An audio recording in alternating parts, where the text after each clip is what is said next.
kebanyakan kalau di dalam dunia politik yang kita rasakan adalah kegersangan dalam hati. Gitu. Karena di situ kan ada aturan, ada peraturan yang harus kita patuhi dalam berpartai ya, kita dalam berpolitik kan begitu. Ada yang mengatakan bahwa politik itu lebih kejam dari bunuh diri. Gitu. Nah itu. Nah, akhirnya kita pun setelah itu keluar dalam dunia politik, kembali hijrah akhirnya ke pemerintahan. Dalam sempat juga masuk di birokrasi pemerintahan. Kita sebagai perangkat desa kan gitu. Nah, ternyata di situ memang ketika kita masuk kelihatan dulu tuh wah ya. Jadi anggota, jadi pejabat gitu. Ya, walaupun kecil, tingkat RT gitu kan wah kan gitu kelihatan. Tapi ketika kita masuk, itulah ketika kita udah buat statement bahwa kita akan masuk ke ranah itu, maka kita harus ikut aturan dan peraturan yang dibuat. Nah, dari aturan peraturan itulah yang terkadang kita juga bertentangan dengan hati nurani kita. Allahumma salli wa sallim wa barik alaihi. Assalamualaikum warahmatullahi wabarakatuh. Waalaikumsalam warahmatullahi wabarakatuh. Bersyukur kita kepada Allah Subhanahu wa taala dengan mengucapkan alhamdulillah. Berselawat kita kepada Nabi dengan mengucapkan Allahumma sholli ala sayyidina Muhammad wa ala ali Muhammad. Sallallahu alaihi barik alaihi. Sahabat mata hati kita dimanapun berada, berjumpa kembali dengan kami di channel Mata Hati Kita dalam acara Ngopi. Ngopi apa? Ngobrol perkara iman. Kali ini kita ditemani oleh seorang bintang tamu yang sangat luar biasa. Siapa dan apa saja yang akan kita bincangkan pada kesempatan kali ini, tentunya akan banyak manfaat insya Allah yang akan kita dapatkan di perbincangan kali ini. Namun sebelum pembahasan kita pada kesempatan kali ini, kembali saya mengingatkan kepada sahabat-sahabat mata hati kita dimanapun berada, untuk like, subscribe, dan juga komen, dan juga dapat membagikan channel kita agar dapat bermanfaat dan menjadi amal jariah bagi kita semua. Amin. Ya Rabbal Alamin. Kita sapa siapa yang datang pada kesempatan kali ini, sosok yang luar biasa. Assalamualaikum warahmatullahi wabarakatuh. Waalaikumsalam warahmatullahi wabarakatuh. Alhamdulillah. Beliau adalah sosok seorang ustadz yang luar biasa.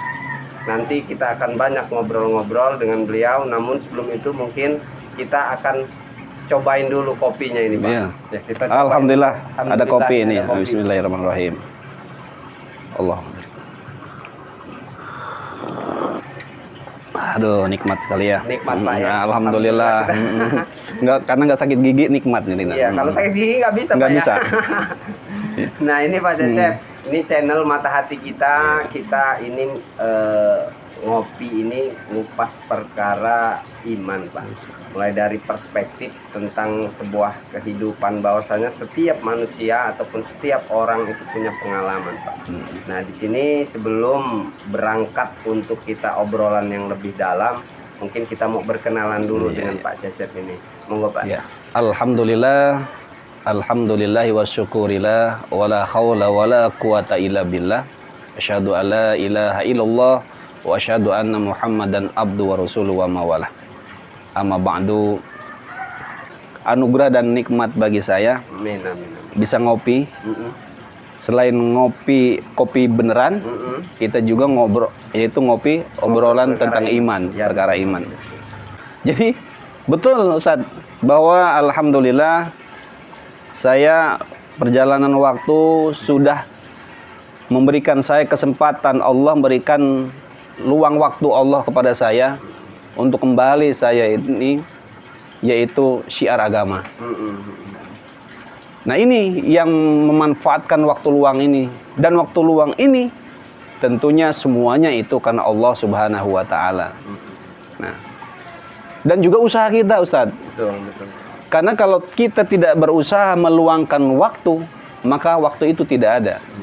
Jadi kalau diistilahkan itu ada sebuah pepatah itu, waktu itu bagaikan pedang. Al-waqt kasyaifi ya. Iya, waktu bagai pedang. Ketika memang kita terlambat, maka kita yang akan kena babatnya. Nah, itu tadi. Iya, serem sekali.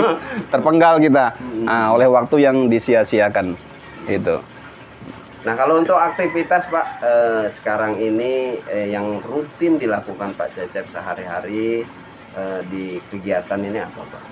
Alhamdulillah Allah masih mempercayakan kepada kita yaitu mengasuh anak-anak untuk belajar, yaitu membaca Quran, belajar tentang bagaimana ibadah yang baik, kan itu. Kemudian sekaligus juga menghibur, menghibur anak-anak, menghibur para jamaah yang insya Allah ketika kita memberikan apapun kita mampu dan bisa kepada masyarakat, kepada umat, saya ingin khairun nas yanfa'un nas. Jadi sebaik-baiknya manusia adalah manusia yang bermanfaat. Nah, itu. Jadi apa saja, baik ilmu, pemikiran, ya, kemudian waktu, kemudian harta, semua kita akan berikan untuk umat untuk sekarang ini. Karena memang perjalanan hidup saya sampai sekarang menyampailah saya di luang waktunya ini, di luang waktu ini. Pada sekarang ini. Nah, Pak Cecep sendiri punya konsep apa nih dalam menghibur tapi mengajar? Yeah. Ini kayaknya ada konsepnya seru nih Pak. Mudah-mudahan bisa jadi inspirasi tentu buat saya juga nih Pak. Iya. Jadi sebenarnya yang dikatakan Ustadz Per itu betul, bahwa negara itu, kita negara ini lagi sakit. Nah, disebut dengan negara itu pasti ada beberapa yang membentuk negara. Kalau negara di bawahnya ada provinsi di bawahnya ada kabupaten di bawahnya ada kecamatan di bawahnya ada desa kelurahan di bawahnya ada lingkungan dan RT lingkungan ada namanya rumah tangga dan keluarga, dan ada individu setiap manusianya. Kalau dikatakan negara sakit, yang sakit itu siapa? Apakah sapinya, kerbaunya? Apakah orangnya? Apa orangnya? Nah, itu, iya kan? Iya, betul. Nah, ini yang dibutuhkan kita, bahwa ketika kita menyampaikan sesuatu, mengajarkan sesuatu, buatlah jamaah ini senang dulu. Karena dengan senang itu akan masuk ke dalam hati. Betul. Gitu. Bukan bersenang-senang. Bukan bersenang-senang. Beda ininya. Konteksnya beda. Senang, ngambil duit, ngambil waktu kan. Tapi kita enggak kan. Kita ngaji anak-anak, kita buat senang dengan cara menghibur, yaitu dengan tidak terlalu kaku mengajarkan anak. Ya, hibur anak-anak dengan cerita, ya kan? Dengan cerita-cerita yang bagus namun lucu dan bermanfaat, kan gitu. Banyak cerita-cerita yang sering disampaikan kepada anak-anak setelah kita ngaji. Bahkan pada saat ngaji pun kita memberikan kepada anak-anak itu, kita masuk ke dalam dunia anak-anak. Kita jadi anak-anak lagi. Gitu. Insya Allah dengan jadi anak-anak, beda anak-anak sama orang tua kan. Kalau orang tua itu banyak pikiran, banyak masalah, banyak tanggungan, kreditan segala macam ya. Nah, ketika kita masuk dunia anak, bebas kita di situ. Sementara waktu kita membebaskan diri, selain kita menghibur anak-anak, menghiburkan para jamaah, itu juga ilmu yang kita bisa didapatkan dari para jamaah. Iya. Jadi memang kalau bahasa dulu ada namanya santri dan nyantri. Kalau kita dulu di pondok santri namanya. Tapi setelah keluar dari pondok, kita ini dengan jamaah, dengan masyarakat, nah kita nyantri. Kita harus banyak belajar dengan orang-orang di sekitar lingkungan kita. Nah itu. Karena secara konsep pun mungkin antara zaman dulu dengan sekarang itu pasti berbeda. Kalau zaman dulu nih, zaman saya, mungkin zaman Pak Cecep juga di rumah mungkin ya mohon maaf nih kepada guru-guru kita yang dulu itu, salah sedikit cepat, salah sedikit kita dipukul segala macam. Nah mungkin kalau sekarang sedikit polisi Pak. Iya. Tapi sebenarnya itu satu konsep ya. Ya betul. Zaman dulu itu memang tidak ada hukum ya secara ini khusus untuk ada istilahnya apa namanya kalau dalam rumah tangga KDRT, kekerasan dalam rumah tangga. Kalau mungkin sekarang kekerasan dalam belajar atau ngajar ya kan gitu. Sebenarnya ada juga kita IKOP ya, kalau bahasa kita IKOP itu menghukum anak itu, tetapi anak itu terhukum tapi senang. Nah ini bagaimana cara mensiasati ketika kita hukum anak itu senang? Dia dihukum tapi dia senang dengan hukuman itu. Kalau dulu hukuman itu yang berbau dengan sadis. Iya, jadi sebuah sadismen gitu. Iya, betul. Saya aja tiap hari dipukul terus kan gitu. Besoknya Ustadz bawa bambu, besoknya bawa rotan, nggak ada bawa lidi kan. Jadi sudah melihat udah merah. Iya. Ya karena masa anak-anak itu sebenarnya itu masa bermain. Nah, itu yang harus kita pahami. Nah, jadi ketika kita ngajar untuk menghukum anak-anak yang memang ia salah, kita punya triknya apa? Kita panggil anak itu. Karena sebenarnya anak yang sering ribut, anak yang sering ganggu orang lain, itu ada sebenarnya butuh perhatian. Sama sebenarnya mereka itu punya kecerdasan yang mungkin pengen diluapin mungkin. Nah, itu. Sebenarnya mereka punya kreativitas yang memang tidak bisa disalurkan. Nah, oleh itu kita salurkan. Nah, anak-anak yang ganggu kita panggil. Nah, coba berdiri di samping, yo hafalin Anas, surat Anas, atau hafalin doa-doa ini, yang itu, ayo hafalin. Abi yang dengar, yang lain ngaji tetap, kan gitu. Nah, jadi ini ketika mereka dihukum mereka senang, kan gitu. Tertawa mereka, kan gitu. Apalagi setelah kita hukum dengan hafalan, kemudian dengan belajar mereka menghafal, dengan meluapkan emosi mereka dengan cara berteriak-teriak membaca doa yang kuat-kuat, yang panjang. Nah, itu akhirnya jadi motivasi. Malah senang mereka. Sebenarnya kan kesuruh berdiri capek. Nah, gitu. Nah, itu. Jadi dimanapun kita mengajarkan ilmu, insya Allah kita akan bawa suasana itu senang. Dan metode kita dan bapak-bapak pun yang kita kasih istilahnya ya sedikit dengan adanya kita ilmu yang kita sampaikan kepada beliau-beliau itu juga harus punya sistem bagaimana ilmu yang kita berikan itu membuat mereka senang, kan gitu. Walaupun memang dalam konteksnya ilmu itu harus diamalkan, kan begitu. Kan intinya begitu, ilmu itu disampaikan terus harus diamalkan. Harus dibarengi dengan amal. Kalau ilmu tanpa amal nggak ada, sia-sia, nol nilainya, kan gitu. Nah, untuk targetnya sendiri Pak, untuk target perbaikan anak sampai kepada negara sebetulnya ini punya andil nggak sih seharusnya Pak? Iya, sebenarnya ketika kita mendidik anak-anak bangsa, kan mereka ini calon generasi penerus kita. Iya, betul. Iya kan? Nah, ketika kita didik mereka dengan istilahnya ilmu agama, kemudian dengan akhlakul karimah yang baik, yang diajarkan oleh Rasulullah SAW, bagaimana ia bersikap dengan orang tua, bagaimana ia bersikap dengan teman-temannya, bagaimana bersikap dengan guru-gurunya. Secara otomatis ini sudah kita punya andil. Nah, negara kedepannya mau dibuat bentuk apa? Ya dari sekarang dari pendidikan anak ini, kan itu. Nah, karena kalau orang tua kalau diajarin lagi masalah akhlak mereka lebih bisa, ya, betul. Kan lebih paham juga, kan gitu. Nah, anak-anak inilah yang kita generasi penerus ini harus kita cetak menjadi generasi yang akhlakul karimah, generasi yang punya akhlak. Karena kalau orang yang punya akhlak tentunya akan malu melakukan sesuatu yang di luar daripada hukum baik agama maupun negara, gitu.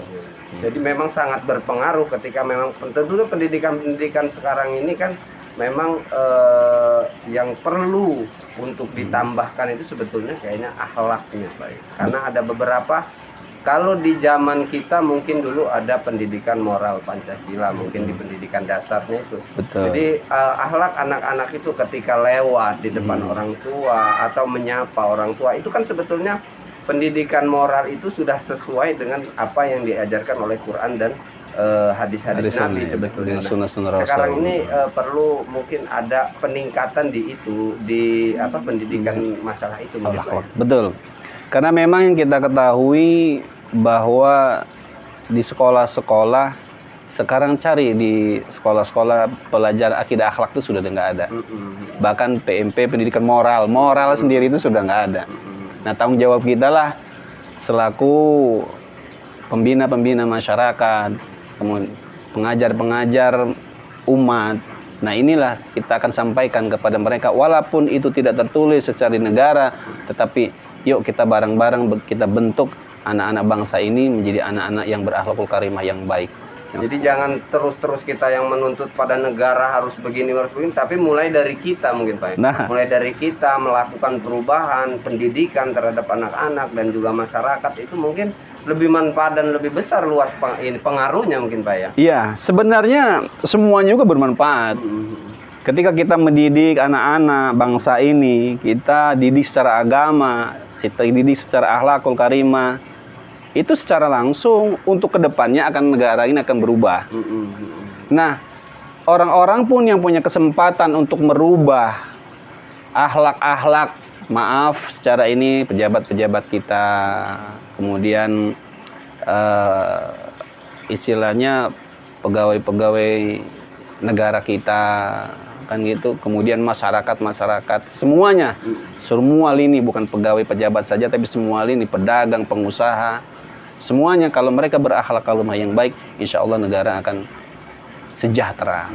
Karena saling melindungi, saling mengayomi dan juga saling menghormati di antara satu dengan yang lainnya. Iya, betul. Ya buktinya sekarang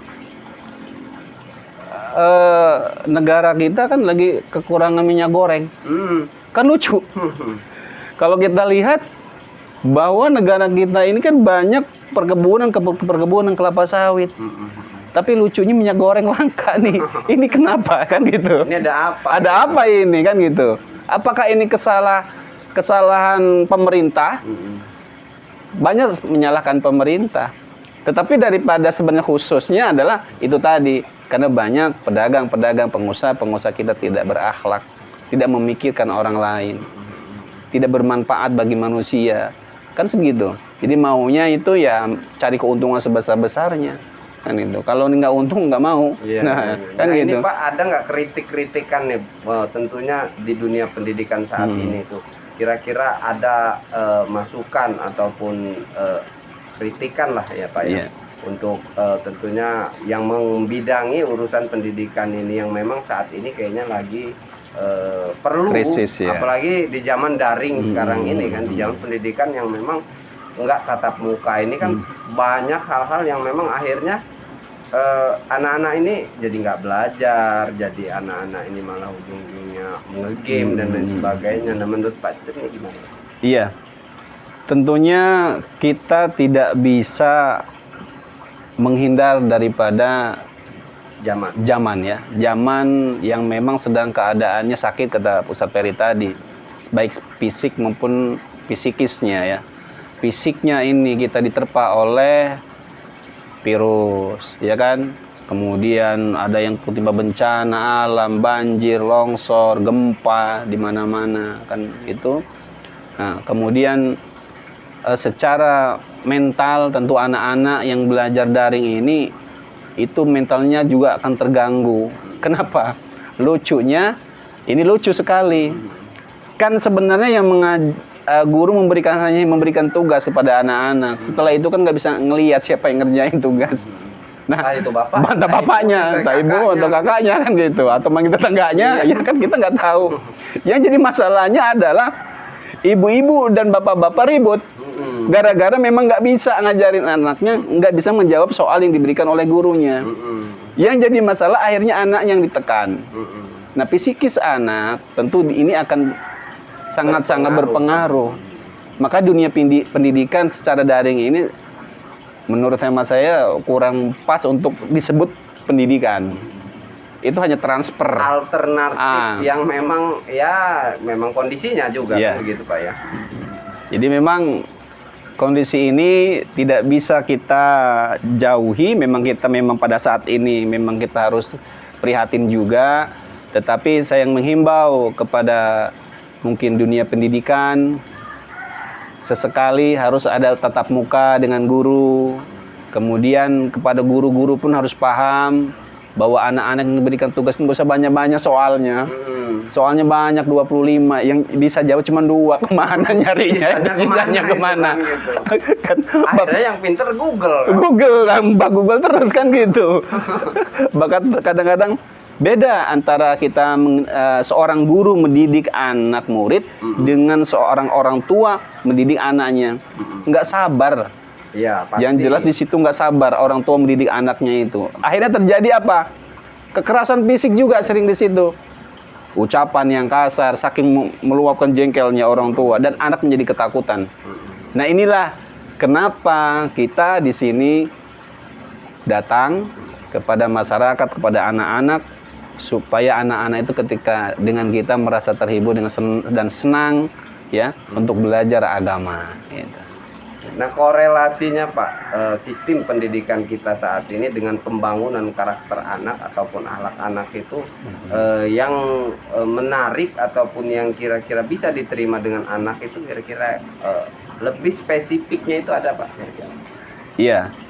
Jadi yang menarik untuk kita berikan kepada anak masalah pendidikan ini adalah yang pertama adalah anak-anak itu lebih banyak kita ajarkan hal-hal yang memang membuat pribadinya itu lebih baik. Itu yang pertama, Contohnya seperti seorang guru mengajarkan anak, kemudian mengajarkannya itu langsung pada alam, ya kan? Sehingganya dia tidak terpaku di dalam buku saja, ya kan? Apa bahasanya kalau ini rihlah, ya betul, bersentuhan dengan alam, karena itu juga kan membuat rileks anak-anak belajar dan anak-anak itu akan lebih paham. Atau olahraga pagi, kan gitu.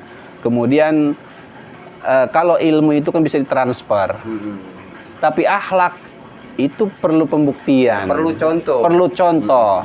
Seorang guru itu kan digugu dan ditiru, ya kan? Jadi apa yang diberikan kepada anak, yaitu bisa dilakukan oleh seorang guru. Guru itu kan bisa orang tua, atau guru di sekolah, di madrasah, atau kita, kan gitu. Sebelum mengajarkan kepada anak-anak, kita pun harus bisa melakukan itu. Jadi gitu. Kita memulainya dengan contoh. Nah, kalau bahasa agama kita itu dengan contoh-contoh yang baik itu, ya kan? Dengan perbuatan kita, dengan lisan kita memberikan contoh kepada anak bagaimanakah hidup yang lebih baik, begitu. Nah Pak, Ustadz Cecep ini pastinya dari kehidupan dari kecil sampai saat ini itu tentu banyak pengalaman Pak Cecep kan. Selain sekarang yang memang sudah terjun ke dunia pendidikan secara utuh, tentunya ada pengalaman-pengalaman dari kecil, dari sampai di dunia pesantren, pendidikan dan sebagainya. Ada nggak hal-hal yang bikin teringat masa lalu ketika masih anak-anak sampai dewasa akhirnya sampai sekarang jadi seorang ustadz, ini gimana Pak Cecep? Ada nggak kira-kira pengalaman-pengalaman yang unik dan memang menyentuh, ini jadi bekal motivasi Pak Cecep sendiri sebetulnya? Iya, jadi kita ini kan di era 70-an. Anak-anak kita itu di era 70-an, yang mana dulu itu memang suasana keagamaan itu masih terasa kental. Terasa kental sekali. Nah, ya tidak ada masjid yang mewah, belum ada. Ada juga ada langgar-langgar, masih pakai papan, kan, pakai bambu kan gitu. Dan kita pada situ anak-anak kan belum paham masalah agama. Nah, tetapi di situ memang banyak sih perubahan yang harus kita rubah zaman dulu, iya kan? Sampai dengan zaman sekarang penyempurnaan ibadah-ibadah yang dilakukan oleh orang tua kita dulu. Karena kemungkinan dulu itu orang tua itu hanya belajar nguping. Nggak belajar langsung, hanya belajar kuping, hanya belajar dengar, kemudian dipraktekkan, kan gitu. Contohnya semisal begini. Dulu itu ada yang namanya puasa buka panggang.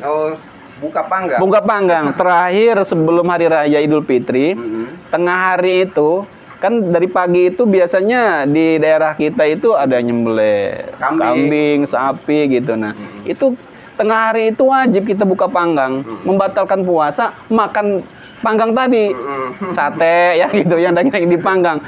Nah, ini juga kan jadi gimana ya?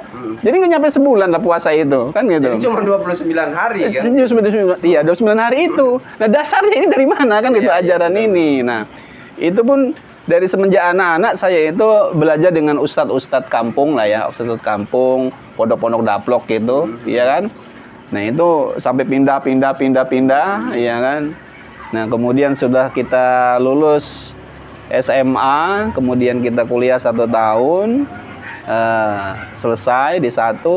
Kita ini ingin tahu sebenarnya yang bagus itu bacaan Arab itu bagaimana, bacaan Quran itu bagaimana.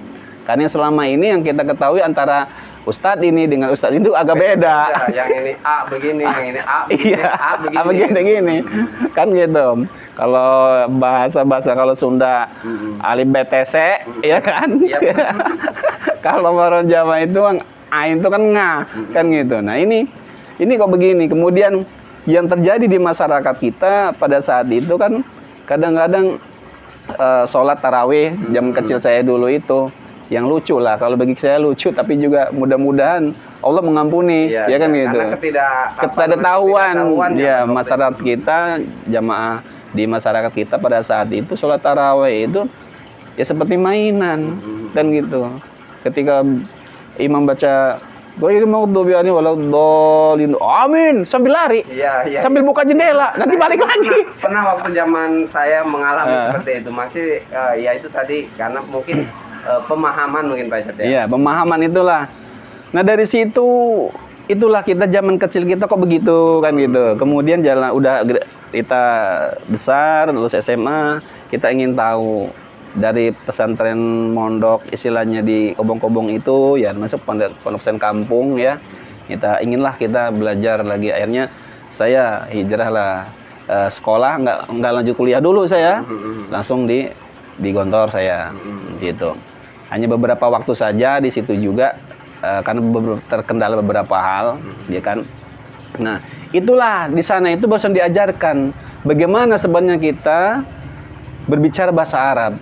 Oh iya, bahasa Arab ini kalau dulu ngaji kita antara sa, sin, shin, sod itu sama. Sin Ya, kape. sin ya sin, saya sin, si ya sin ya si, shin ya si, sod ya si, kan gitu. Tapi ketika dia di pondok kita paham, ternyata beda huruf itu beda jul lafal ya kan, melafalkan makna. Kan? Nah, itulah yang membuat kita ingin tahu, ya kan. Jadi memang ingin tahu sebenarnya bagaimana sih kan begitu.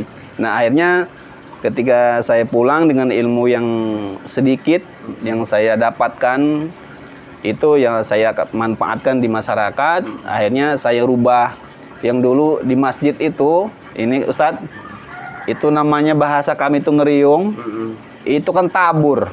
Nasi itu di baskom, dibagi itu kan, ceplok kan berantakan itunya. Jadi masih jadi kotor.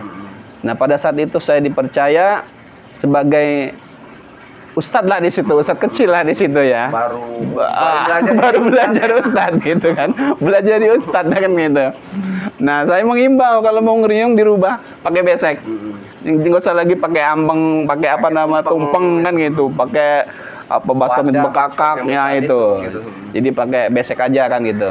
Nah akhirnya tetap tradisi kita ngeriung, tradisi kita syukuran baik di masjid mau di rumah. Sekarang alhamdulillah udah pakai besek kan begitu. Lebih rapi lagi kan gitu. Apalagi sekarang udah pakai nasi kotak Pak. Nah, itu lebih ringkes lagi, nggak usah repot-repot lagi kan itu. Masak lagi ibu-ibu. Iya. Gitu. Nah disitulah alhamdulillah sedikit kita mengamalkan ilmu kita yang sedikit itu. Nah kemudian kita pun ngajar, ya kan, ngajar ngaji. Nah setelah ngajar ngaji, jamaah, bapak-bapak, pengajian ibu-ibu, ya kan, masuk kita dunia politik, ya kan. Jadi Pak Ustadz Cecep ini sempat juga masuk ke dunia politik. Pernah masuk dunia politik, birokrasi, organisasi gitu di politik. Punya pengalaman apa? Nah, jadi sampai akhirnya Pak Cecep ini sampai akhirnya kembali lagi kayaknya dunia saya ini sebetulnya dunia pendidikan anak, gitu Pak. Ya, Pak. Iya.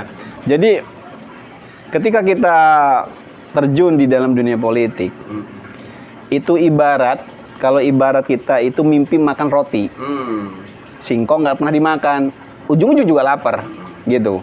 Di situ di dalam dunia politik itu kan kita untuk pendidikan untuk menjadi pemimpin kan begitu. Kebanyakan kalau di dalam dunia politik yang kita rasakan adalah kegersangan dalam hati. Gitu. Karena di situ kan ada aturan, ada peraturan yang harus kita patuhi dalam berpartai ya, kita dalam berpolitik kan begitu. Ada yang mengatakan bahwa politik itu lebih kejam dari bunuh diri. Gitu. Nah, itu. Nah, ini memang ya mungkin kita mensikapinya kurang masuk ke dalam politik tersebut. Nah, akhirnya kita pun setelah itu keluar dalam dunia politik, kembali hijrah akhirnya ke pemerintahan. Dalam dunia juga masuk di birokrasi pemerintahan. Kita sebagai perangkat desa kan gitu. Ya, jadi perangkat kelurahan di situ kita menjadi figur ya kan di situ. Nah, ternyata di situ memang ketika kita masuk kelihatan dulu tuh wah ya.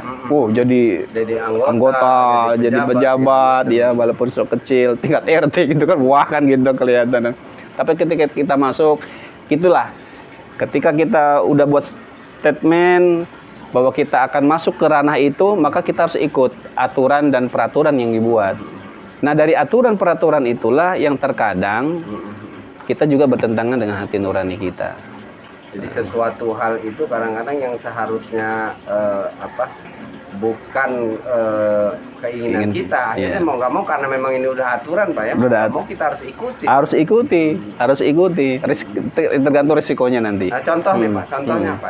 Kira-kira contoh kecil Iya. Nah, yang contoh kecil daripada itu sekarang ini kita ada aturan yang memang untuk di daerah, di desa itu kan ada anggaran-anggaran. Nah, ketika kita sudah anggaran-anggaran tersebut sesuai dengan program dan agenda kan, tetapi kadang-kadang ada sesuatu program yang harus kita laksanakan di luar daripada yang sudah kita agendakan. Ada yang sesudah di luar rencana. Di luar rencana, malah banyak yang di luar rencana seperti itu. Nah, kemudian juga ini mohon maaf juga kepada rekan-rekan media. Kan sering juga mereka datang, ya kan, bertamu, ya kan.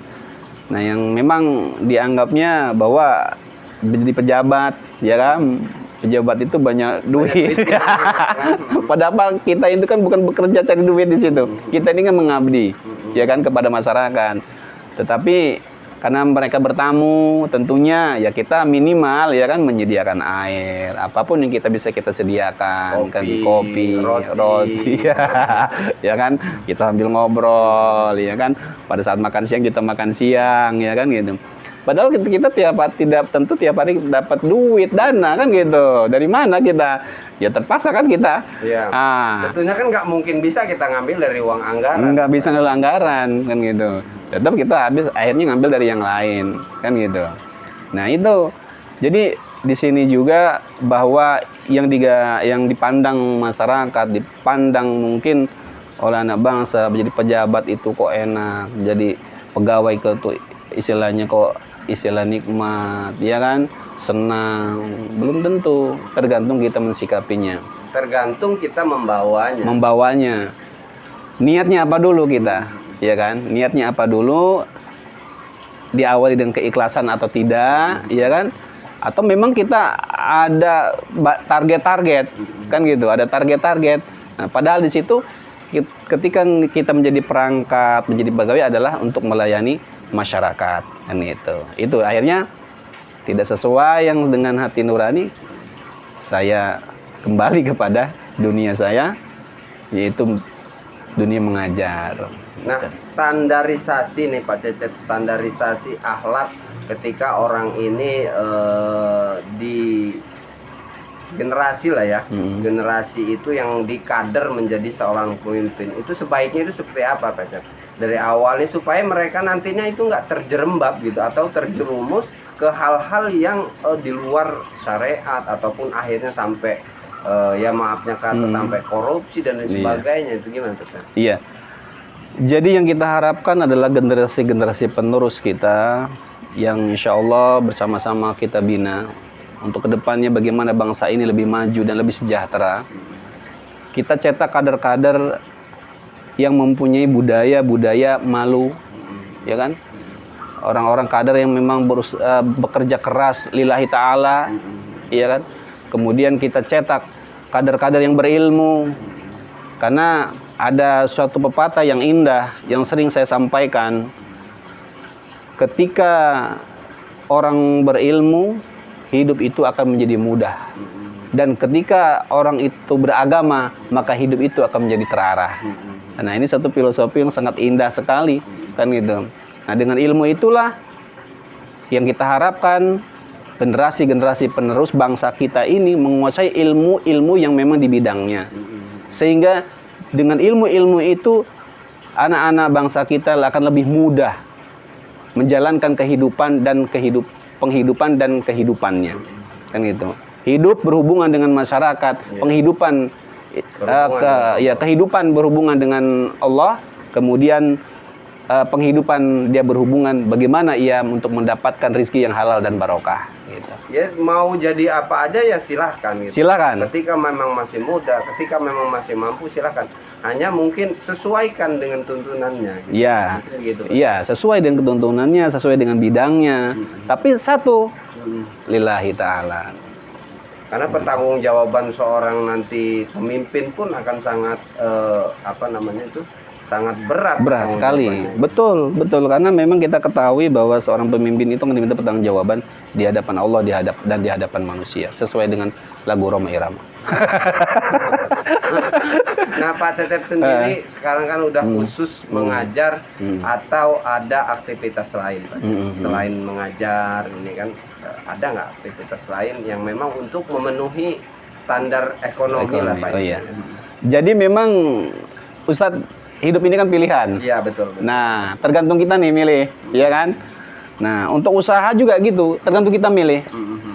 Usaha itu yang harus kita geluti dan harus kita kerjakan langsung, atau usaha itu yang bisa diwakilkan orang lain. Iya. Kan gitu. Ada dua versi nih, kan gitu. Kebetulan alhamdulillah saya punya usaha yang memang bisa diwakili oleh orang lain. Sehingga saya bisa istiqomah untuk mengajar dan syiar ini, kan gitu. Jadi itulah itu pun karena Allah Subhanahu wa taala sudah memberikan izin keadaan saya seperti itu. Jadi sebelum saya terjun kembali untuk membina anak-anak santri, membina anak-anak pengajian, ibu-ibu pengajian, bapak-bapak pengajian, saya sudah siap-siap dulu nih, kan gitu. Bagaimana untuk menopang maisha saya, ekonomi saya, supaya minimal sama dengan orang lain, kan gitu. Anak orang lain kuliah, kita pun bisa menguliahkan anak, bisa mondokkan anak, kan gitu. Kemudian orang lain punya rumah, kita juga punya rumah. Orang lain punya kendaraan, kita pun punya kendaraan. Nah, minimal itu saja, kan gitu. Jadi nyaman lah, nyaman, iya, tenang hati dan juga itu. Jenis usahanya nih apa, Pak? Apa perdagangan atau jenis jasa dan sebagainya? Iya, ada di situ perdagangan ada, pun jasa juga ada di situ kita. Jadi memang itu rintisan perdagangan hasil bumi kita. Kemudian jasa pun ada di situ. Kita bekerja sama dengan beberapa rekan itu buat beberapa ya pabrik-pabrik kecil ya UMKM di situ. Nah, kita di situ pun support mereka dananya, ya kan. Bagaimana kemudian kita pun terjun langsung bagaimana usaha itu agar maju, ya kan. Usaha ini bagaimana supaya di dalam kondisi seperti ini tetap bertahan, kan begitu. Nah, kita pun dari pengalaman kita dulu dari kecil sampai kita dewasa, kan kita sudah pernah kerja dengan orang lain, sudah di birokrasi, politik. Kita pernah punya usaha juga sendiri, kan begitu. Nah, itulah kita amalkan ketika kita sudah mulai kita berjalan, ingin kita ini ketika kita berhadapan dengan Allah nanti kita sudah ikhlas, sudah ikhlas semuanya, tidak kita beramal selayaknya para ulama, para kiai juga beramal, kan begitu. Kemudian pun kita sudah memberikan yang terbaik untuk keluarga kita, anak istri kita, dan juga memberikan terbaik untuk lingkungan kita. Jadi ketika kita bicara sodako, kita juga sodako. Gitu. Kita bicara beramal, kita juga beramal. Ketika kita bicara manfaat, kita juga menjadi manfaat. Gitu. Iya. Jadi itulah yang menjadi contoh-contohnya gitu. Nah, ini Pak Cecep punya nggak tips-tips sebetulnya untuk generasi muda nih yang saat ini masih mungkin kebingungan juga ini dalam keadaan ekonomi sekarang ini, tip merintis usahanya seperti apa? Termasuk saya juga ini Pak, Iya. yang sedang merintis ini gimana? Iya. Yang pertama banyak silaturahim ya. Iya. Ya, jadi silaturahim itu luar biasa. Karena dengan silaturahim, ketika kita bertemu dengan teman kita, dengan saudara kita, dengan rekan kita, kita ada obrolan di situ. Biasanya di situlah timbul ide-ide untuk beraktivitas, kita membuat suatu usaha, merangka suatu usaha bagaimana ke depannya kan gitu. Dan sebenarnya kalau secara garis besarnya dalam dunia usaha itu hanya cukup satu yang kita geluti. Gitu. Dan itu ada modalnya sabar. Gitu. Iya. Yang modalnya sabar. Apa yang kita bisa kita geluti, tapi harus kita juga bisa membuat analisa-analisa. Dalam usaha itu kan kita harus buat analisa. Perlu kan ada grand plan lah. Nah, grand plan-nya Kalau itu. grand plan Iya. Kalau bahasa ekonomi kan kalau bisa sedikit modal banyak untungnya kan begitu. Nah, itu pun harus kita analisa kan gitu. Usaha apa yang kita akan geluti, kita analisa dulu. Nah, setelah itu baru kita praktekkan, dan itu harus diistiqomahkan kan gitu. Dan itu perlu juga kita sharing dengan teman-teman kita. Nah, itulah pentingnya silaturahmi. Nah, itu yang kedua, niat bersungguh-sungguh. Kita niat sungguh-sungguh. Ada bahasa yang indah, manjada wajada. Barang siapa yang bersungguh-sungguh, insya Allah dia akan mendapatkannya itu. Nah, ini betul, sangat-sangat betul sekali kan gitu. Karena Allah juga kan mengabulkan seorang kalau memang bersungguh-sungguh. Iya. Kalau bercanda-bercanda ya juga ini bercanda ini. Ya, udah kayak doa. Ya Allah, kan berikanlah aku rezeki yang banyak. Ya kalau Allah mau. Nah kan gitu maksudnya kan gitu. Kalau mau apa kan? Iya. Nah itulah. Ya, jadi kita harus sungguh-sungguh dan yakin kan gitu. Dicoba dan dicoba terus kan gitu. Hidup itu nggak usah kita bercita-cita kaya. Iya. Hidup itu nggak perlu bercita-cita ingin dunia harus gini-gini, enggak. Nggak perlu cita-cita dunia dalam mengedang. Jadi ya berjalan saja. Yang penting satu, ibadah kepada Allah Subhanahu wa taala. Itu tadi takwa. Karena setiap orang kan pasti diciptakan itu sebetulnya kan untuk beribadah. Iya, betul. Sebenarnya mau jadi apa juga silakan gitu. Betul. Jadi apa? Tapi kuncinya adalah bagaimana kita apa yang kita lakukan itu didasari karena niat karena Allah SWT. Betul. Jadi apapun pekerjaan kita, apapun keadaan keadaan kondisi kita, yaitu tadi semuanya untuk ibadah. Jadi pedagang untuk ibadah nikmat, jadi pegawai kita jadikan ibadah akan terasa nikmat, ya kan? Jadi guru pun begitu. Nah kalau kayak kita ini guru-guru agama ini kan, kalau cita-cita ingin kaya, ya nggak bisa kan gitu. Nah, tapi mungkin dengan wasilah ini Allah akan memberikan dari jalan yang lain, kan begitu. Mungkin ada jalan lain untuk mencapai itu. Tapi bukan di sini kan gitu.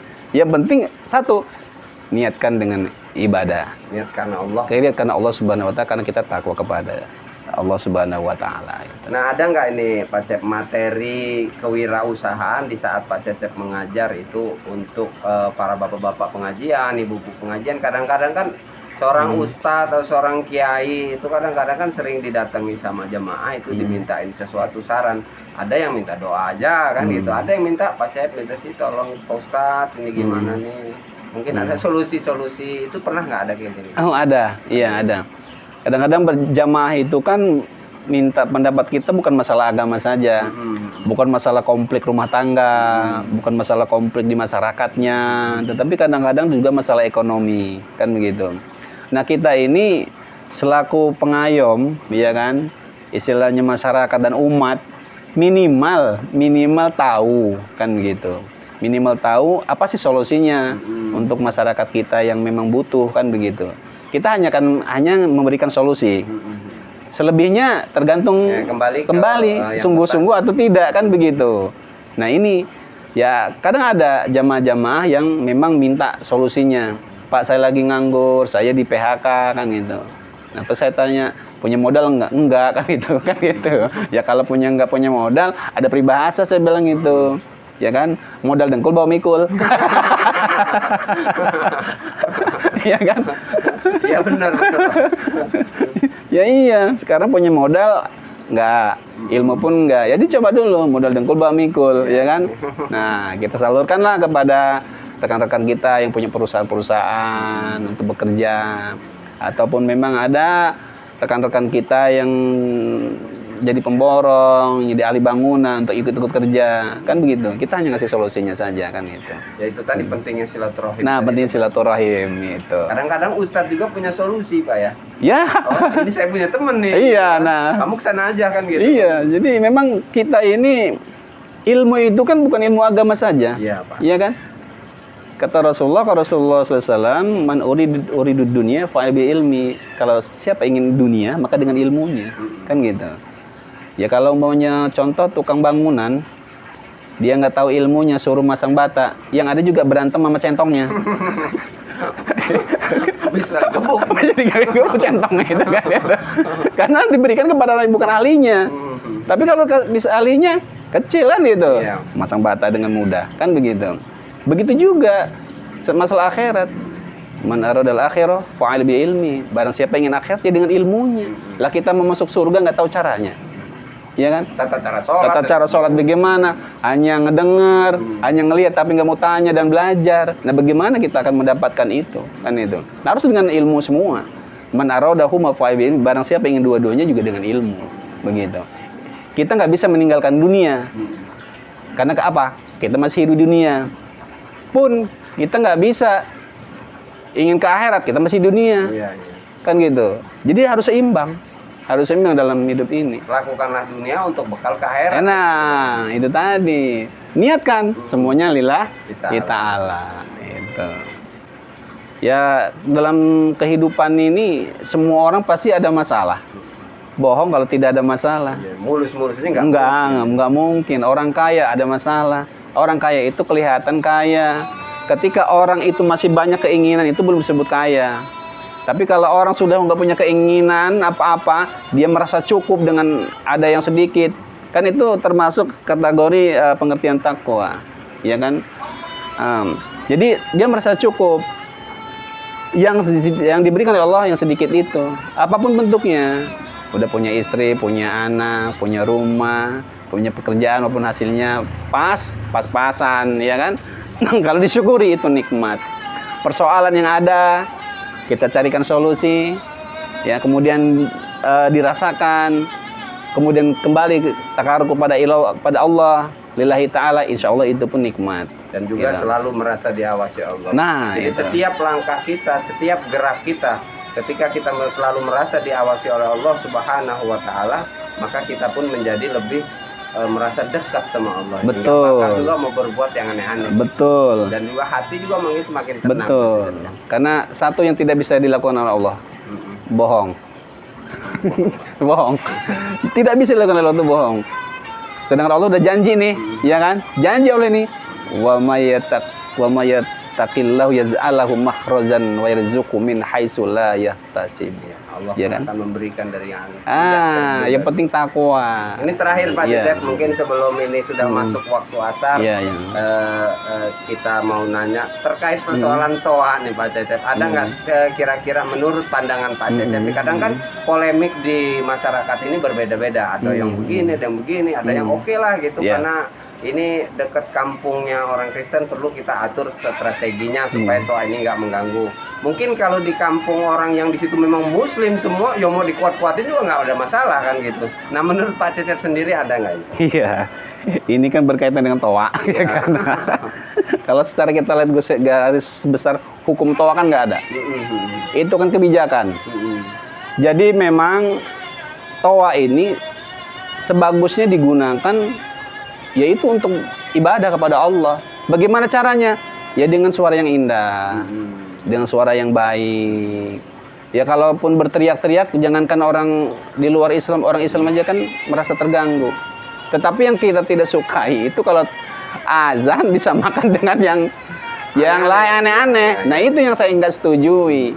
Tapi kalau umpamanya toa dihimbau oleh pemerintah, dibuat aturan oleh pemerintah, dijadikan hal yang baik, ya kan, terarah, terukur, ya itu sah-sah dan bagus-bagus saja. Untuk syiar kan gitu. Dilantunkan dengan suara yang baik. Yang baik. Itu orang juga akan tergugah hati. Makanya kalau azan juga belajar dulu. Datang dulu ke pondok. Belajar dulu. Belajar dulu azannya bagaimana. Iya kan? Teriak-teriak. Teriak-teriak. Azan teriak-teriak, kan terganggu juga kan begitu. Azan tuh Allahu Akbar, bukan teriak-teriak. Bukan teriak-teriak. Nah, ya seperti itulah. Nah, mungkin ini kita cukupkan sampai di sini Pak Cep, karena mungkin waktu sudah menunjukkan waktu asar ini. Kami mengucapkan terima kasih yang sangat besar dan sangat setulus-tulusnya atas kehadiran Pak Cecep pada kesempatan kali ini.